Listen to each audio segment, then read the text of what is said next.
Pernah kepikiran nggak gimana kalau kepribadian kita itu sebenarnya udah ditentuin dari lahir dan kuncinya ada di ujung jari kita?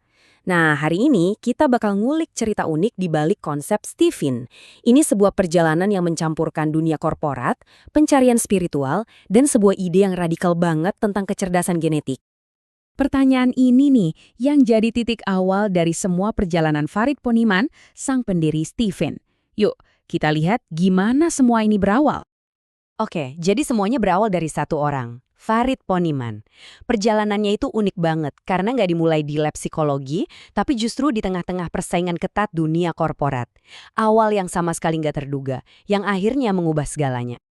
Coba deh bayangin, di atas kertas, profilnya mungkin biasa aja, lulusan IPB, IPK-nya 2,7, terus bahasa Inggrisnya juga nggak fasih-fasih amat.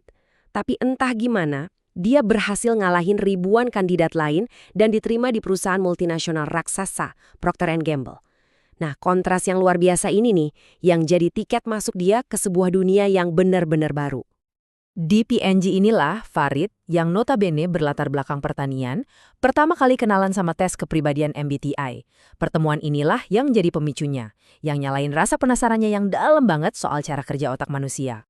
Tapi rasa penasaran itu cepat banget berubah jadi kritik. Buat Farid Poniman, MBTI itu bukan jawaban final. Malah sebaliknya, dia ngelihat MBTI ini kayak teka-teki yang rumitnya minta ampun dan harusnya bisa disederhanain. Dia pun mulai belajar sendiri dan nemuin beberapa masalah mendasar. 16 tipe kepribadian itu kebanyakan. Kategori-kategorinya juga banyak yang tumpang tindih. Terus ada variabel-variabel yang menurut dia nggak penting-penting amat. Dia yakin pasti ada cara yang lebih simpel dan lebih mendasar. Nah, disinilah ceritanya jadi beda banget dari para psikolog pada umumnya. Buat nemuin jawabannya, dia nggak cuma ngandelin buku, tapi juga beralih ke metode spiritual yang bisa dibilang cukup intens. Dia seakan melihat sebuah pola dalam hidupnya. Dulu waktu SMP, praktek spiritual kayak baca ayat kursi itu memberikannya kemajuan akademis yang luar biasa. Sekarang, buat mecahin kerumitan psikologi, dia balik lagi ke metode serupa. Puasa 3 bulan berturut-turut demi dapat kejernihan mental yang dia butuhkan. Kutipan ini nunjukin betapa personalnya proses ini buat dia. Ini bukan sekedar analisis intelektual di atas kertas, tapi lebih ke sebuah pencerahan yang didapat lewat laku spiritual atau tirakat. Sebuah pendekatan yang jarang banget kita temuin dalam pengembangan tes psikologi. Dan dari perjalanan yang unik inilah, sebuah konsep inti akhirnya lahir.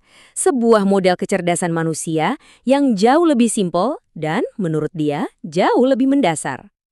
Inilah ide radikal yang dia tawarkan, personality genetic. Intinya gini, kepribadian kita itu bukanlah sesuatu yang bisa berubah-ubah, tapi cerminan dari kecerdasan bawaan kita yang sifatnya genetik dan permanen. Dan inilah hasilnya.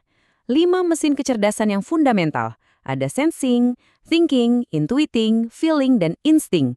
Jauh lebih ringkas kan dibanding 16 tipe MBTI? Inilah inti dari penyederhanaan yang selama ini dia cari. Dari kelima tipe itu, ada satu nih yang paling menonjol dan kontroversial, insting. Ini adalah kategori yang dia klaim belum diakui sama sekali oleh sains modern. Yang lebih radikal lagi, dia ngegambarin lokasinya itu bukan cuma di otak, tapi memanjang sampai ke tulang belakang. Oke, konsepnya udah ada. Tapi sekarang muncul tantangan baru. Gimana caranya ngukur mesin kecerdasan genetik ini secara objektif? Awalnya, mereka coba pakai metode yang umum ya, kuesioner. Tapi setelah bikin lebih dari 100 versi, mereka mentok. Jawaban orang itu bisa banget dipengaruhi mood atau keinginan buat kelihatan baik. Jadi, metode ini terlalu subjektif. Ini jadi pertanyaan kunci yang mendorong inovasi terakhir dalam metode tes Stephen. Kalau kuesioner nggak berhasil, terus apa dong cara lain yang bisa diandalin? Jawabannya ternyata ada di perpaduan antara dunia psikologi dan biologi. Biometrik. Logikanya kalau kecerdasan itu genetik dan fisik, ya pengukurnya juga harus fisik, unik dan nggak berubah-ubah. Dan pilihan jatuh pada sidik jari. Kenapa? Ya karena sidik jari itu identitas fisik kita yang paling permanen dan unik. Inilah jembatan yang selama ini hilang antara kode genetik dan ekspresi kepribadian. Sebuah alat untuk mengukur mesin kecerdasan secara objektif. Jadi, kalau kita rangkum, inilah inti dari konsep Stephen. Semuanya berawal dari otak dan kecerdasan yang dibagi jadi 5 tipe dasar. Tipe ini sifatnya genetik, permanen seumur hidup, dan bisa diidentifikasi secara pasti lewat jejak unik yang kita semua punya, sidik jari kita. Nah, ini semua menyisakan satu pertanyaan besar buat kita renungkan. Kalau inti kepribadian kita udah tertulis dalam gen kita, seberapa besar sih kebebasan yang sebenarnya kita punya untuk nentuin takdir kita sendiri?